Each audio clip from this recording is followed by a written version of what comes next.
안녕하세요. 소니캐스트 이신열입니다. 이번 시간에는 알기 쉬운 이어폰 기술에 대해서 알아보겠습니다. 알기 쉬운 이어폰 기술 코너를 만든 이유는 현재 소니캐스트가 가장 주력으로 개발 및 생산하는 제품이 이어폰이고, 이어폰 기술에 대해서는 누구보다도 잘 알기 때문에 많은 분들에게 이어폰 기술을 가장 자신있게 설명할 수 있을 것 같아서 준비하게 되었습니다. 총 10회 정도 예정이고, 이어폰 드라이버의 종류, 이어폰 목표 주파수, 이어폰 튜닝법, 애플 에어팟 분석 및 ANC 이어폰에 대해서도 좀 더 다뤄볼 예정입니다. 평소에 이어폰에 대해서 궁금해 하시는 부분이 있으시면 동영상 댓글로 신청하시면 추가로 더 만들어 볼 예정입니다. 음향 제작용 표준 스피커를 말할 때 우리는 제네렉을 떠올리고, 헤드폰을 말할 때는 소니나 제나이저 제품을 떠올립니다. 한국음향예술인협회와 함께 공동 개발한 디램 카사는 한국 음향 제작용 표준 이어폰이 되고자 하고, 디램 E3는 음향 청취용 표준 이어폰이 되고자 합니다. 한국을 넘어 세계 음향 표준 이어폰이 되기 위해 열심히 노력 중인 디램 이어폰에 대해 많은 관심 부탁드립니다. 먼저 BA 드라이버의 구조에 대해서 알아보겠습니다. BA 드라이브를 이해하려면 다이나믹 드라이브를 먼저 이해해야 합니다. 왼쪽 그림은 다이나믹 드라이브 구조를 나타내고, 오른쪽은 BA 드라이브 구조를 나타냅니다. 이어폰 음향 출력은 영구 자석과 전자석의 힘이 서로 곱해져서 나타납니다. 우리는 이것을 로렌츠의 힘 혹은 플레밍의 왼손 법칙으로 배웠습니다. F는 BLI. 여기서 F는 바로 이어폰의 음향 출력이 되겠고요. B는 영구 자석, LI는 전자석이 됩니다. 영구 자석에 의해서 만들어진 직류 자석은 이러한 자개 경로를 통해서 N극에서 S극으로만 흐릅니다. 전자석에 의해서 만들어진 교류 자석은 전류의 방향에 따라서 번갈아 흐르게 되는데, 이러한 교류 자석은 아래 방향의 경우에는 영구 자석이 흐르는 경로와 함께 이동을 하게 되지만, 윗 방향 같은 경우에는 공기층을 통해서 이동해야 해서 자기 저항이 커져서 교류 자석이 크게 줄어들게 됩니다. 그리고 코일의 턴수에 따라서 교류 자석이 커지지만 턴수가 많아질수록 무게가 증가하게 되어서 고주파수 재생이 어렵고 출력도 또한 함께 저하가 됩니다. 따라서 이러한 다이나믹 방식은 영구 자석의 힘을 대부분 이용하고, 전자석의 힘은 크게 이용하지 못하는 문제가 있습니다. 오른쪽 그림은 BA 드라이브 구조를 나타내는데요. 다이나믹이 가지고 있던 전자석의 힘을 극대화시키는 방향으로 구조가 설계가 되어 있습니다. 일단 코일은 고정되어 가지고 있고 움직이지가 않습니다. 따라서 코일의 턴수를 아주 크게 가져갈 수가 있습니다. 그래서 일반적으로는 몇백 턴 정도의 코일을 가집니다. 하지만 이렇게 전자석의 힘을 키우기 위해서는 많은 문제를 가지게 되는데요.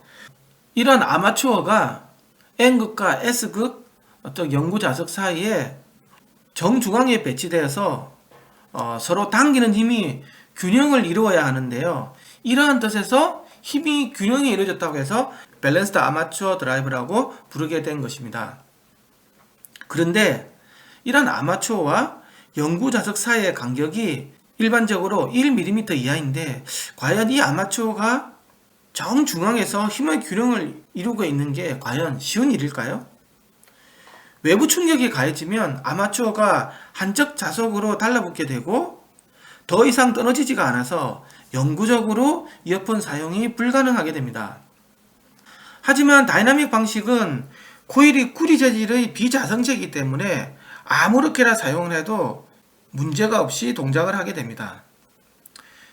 이러한 제작이 간편하고 내구성이 뛰어나며 가격이 저렴한 성질 때문에 현재 스피커 시장에서 99%가 다이나믹 방식을 채택하고 있습니다. 이렇게 U자형으로 생긴 아마추어의 중앙이나 이렇게 끝부분에 핀을 용접해서 아마추어의 진동을 위에 배치된 금속 진동판에 전달하게 됩니다. 하지만 이렇게 핀을 세워서 하나의 점을 통해서 전체 진동판을 움직이게 하면 과연 어떤 문제가 생길까요? 위 동영상은 진동 분석 프로그램을 통해서 기존 BA 드라이버의 아마추어와 진동판의 진동을 분석해 보았고 3차원 레이저 스캐너를 이용해서 실제 제품에서의 진동을 확인해 보았습니다. 맨 왼쪽은 5500Hz의 진동 특성을 나타냅니다.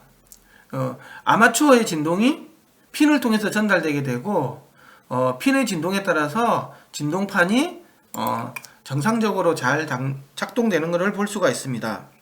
하지만 두 번째의 경우에는 14,000Hz의 주파수 특성을 나타낸 것으로 아마추어와 진동판이 좀 이상하게 동작하는 것을 보일 수 있습니다.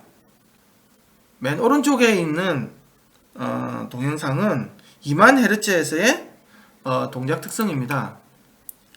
보시는 것처럼 아마추어가 동작을 하지 않고 핀이 좌우로 움직이고 있으며 그에 따라서 진동판이 굉장히 이상하게 작동을 하는 것을 확인할 수가 있습니다.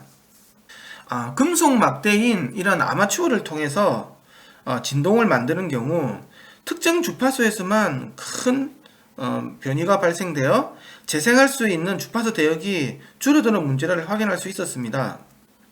이를 통해서 BA 드라이버의 경우에는 200에서 8000Hz 대역까지는 진동판이 정상적으로 동작되지만 더 높은 주파수로 갈수록 진동판의 동작이 비정상적으로 동작하며 3차원 레이저 스캐너를 통해서도 이를 확인할 수가 있었습니다. 트위터용 BA 드라이버의 경우 U자 아마추어의 길이를 줄여서 고주파수 재생을 가능하게 하였고 반대로 우퍼용 BA 드라이버의 경우 U자 아마추어의 길이를 늘려서 저주파수 재생을 가능하게 하였습니다. 결론입니다. BA 드라이버는 전자색의 힘을 극대화시켜 음향 출력이 크고 전원 소모량이 중요한 보청기에 주로 사용이 됩니다.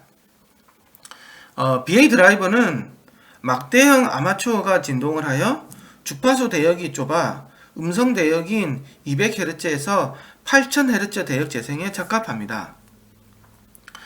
20Hz에서 20,000Hz 대역의 음악 재생을 위해서는 저음, 중음, 고음 전용 3개의 드라이버가 일반적으로 요구됩니다. 외부의 충격에 약하기 때문에 조심스럽게 다루어야 하고 음향 출력이 하우징에 반사를 시켜서 외부로 나오는 구조이기 때문에 고주파수에서 위상 왜곡이 발생될 가능성이 큽니다. 여러 개의 유닛을 사용해야 될 경우 정교한 크로스오버 네트워크 설계가 요구됩니다.